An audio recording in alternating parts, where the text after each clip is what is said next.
Black hand, the fatal change of history. 1914 সালের 28 June বসনিয়ার রাজধানী সেরাজোভো।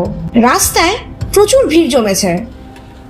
সবাই অপেক্ষা করছে অস্ট্রো হাঙ্গেরির যুবরাজ আর্চডিউক ফ্রান্সিস ফার্ডিন্যান্ড আর তার স্ত্রী সোফিয়া এদেরকে দেখার জন্য।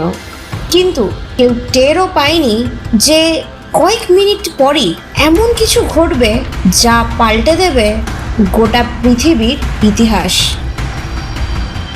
সেই সময় দক্ষিণ পূর্ব ইউরোপের বালকান অঞ্চলের বড় অংশ ছিল অটোমান সাম্রাজ্যের অধীনে, অর্থাৎ তুরস্কের শাসনই ছিল শেষ কথা।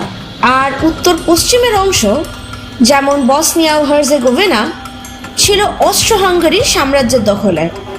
আর ছোট ছোট জাতিগুলোর ওপর চলছে বড় বড় সাম্রাজ্যের রাজনৈতিক ও ধর্মীয় প্রভাব। এই সাম্রাজ্যের অধীনে থাকতে থাকতে এই ছোট ছোট জাতিগুলো যেন বড়ই ক্লান্ত। আর অন্যদিকে ইটালি, জার্মানি, ফ্রান্স এইসব জায়গায় ন্যাশনালিজম কথাটা যেন দাবানলের মতো ছড়িয়ে পড়েছে। তাই এই ছোট ছোট জাতিরও স্বাধীনতা চাই, চাই নিজেদের ন্যাশনাল ফ্ল্যাগ। আর সেই ভাবনা থেকেই 1911 সালে ড্রাগুটিন দিমিত্রিজেভিচের হাত দিয়ে তৈরি হয়েছিল এক গোপন সংগঠন যার নাম ব্ল্যাক হ্যান্ড। আবার অন্যদিকে এই ড্রাগুটিন দিমিত্রিজেভিচ ছিলেন সার্বিয়ার গুপ্তচর সংস্থার প্রধানও বটে। আর সংক্ষেপে বললে এই গুপ্ত সংগঠন সামরিক অফিসারদের হাতেই তৈরি। আর এদের উদ্দেশ্য ছিল সব সার্বিয়ান ভাষার মানুষদের একত্র করা, বিদেশি শাসনের বিরুদ্ধে লড়াই করা, আর প্রয়োজনে গুপ্ত হত্যা বা ষড়যন্ত্র করতেও পিছপা না হওয়া। তাই এই ব্ল্যাক হ্যান্ডের মূল স্লোগানই হয়ে ওঠে ইউনিফিকেশন অর ডেথ।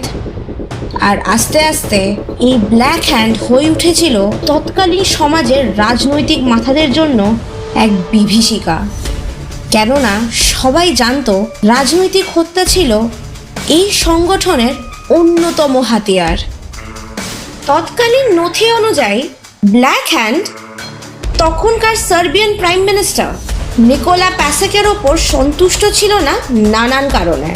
আবার অন্যদিকে ফ্রান্সিস ফার্ডিন্যান্ড স্বাধীনতার জন্য মরিয়া হয়ে ওঠা সার্বিয়ানদের শান্ত করার চেষ্টা করছিলেন বারবার। তাই ফ্রান্সিস ফার্ডিন্যান্ড হয়ে উঠেছিলেন রাস্তার কাঁটা। কেননা তিনি বেঁচে থাকলে সার্বিয়াতে আর কোনো বিপ্লব হবেই না। আর ফার্ডিন্যান্ডকে মারলে প্রধানমন্ত্রীর কাছেও একটা স্ট্রং মেসেজ ফরওয়ার্ড করা যাবে। তাই ব্ল্যাক হ্যান্ড তখন ইয়াং বসনিয়া নামের এক যুবক সংগঠন থেকে গ্যাভ্রিলো প্রিন্সেপ, নেদেলচকো কাভরিনোভিচ আর ট্রিফকো গ্রাবেস নামক 3 জন তরুণকে কাজে লাগায়। এই 3 জনই বিশ্বাস করত যদি অস্ট্রো হাঙ্গেরির শাসকদের শক্তিশালী ভিতকে একবার নাড়িয়ে দেওয়া যায় তাহলে সার্বিয়ার স্বাধীনতার পথ খুলে যাবে। সে যাই হোক, 28 জুন এই 3 জনের মধ্যে প্রথমে এক সদস্য বোমা ছড়ে ফার্ডিন্যান্ডের গাড়ি লক্ষ্য করে, কিন্তু লক্ষ্যভ্রষ্ট হয়। সবাই ভাবে পরিকল্পনা ব্যর্থ, কিন্তু ভাগ্যের খেলা এমনই, কিছুক্ষণ পরে যুবরাজের গাড়ি ভুল পথে গিয়ে থেমে যায় এক দোকানের সামনে। সেখানে দাঁড়িয়েছিল গ্যাভ্রিলো প্রিন্সেপ।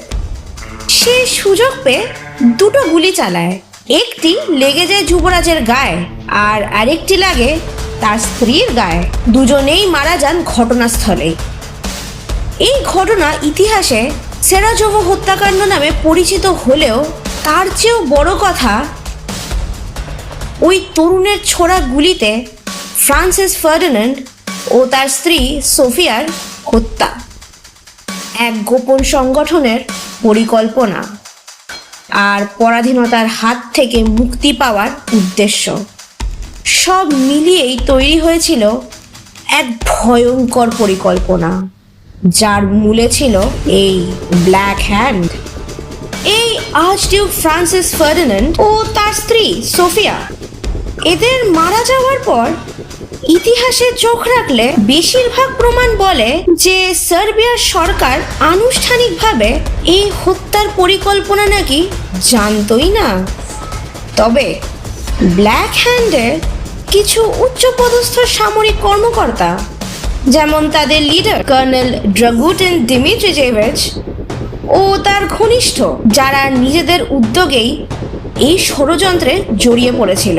অস্ট্রো হাঙ্গারি সরকারের তরফ থেকে স্টেটমেন্ট আসে, যেহেতু ব্ল্যাক হ্যান্ড সার্বিয়ার সেনাবাহিনীর অংশ, তাই সার্বিয়াই দায়ী।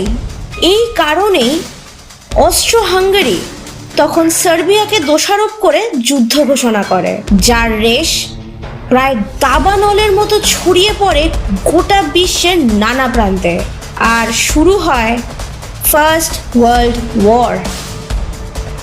গ্যাভ্রিলো প্রিন্সিপ নিজে ভেবেছিল সে স্বাধীনতার জন্য লড়ছে, কিন্তু তার গুলিতে শুরু হয়েছিল এমন যুদ্ধ যেখানে কোটি কোটি মানুষ মারা যায়, আর সেই ঘটনাই পাল্টে দিয়েছিল গোটা পৃথিবীর ইতিহাস।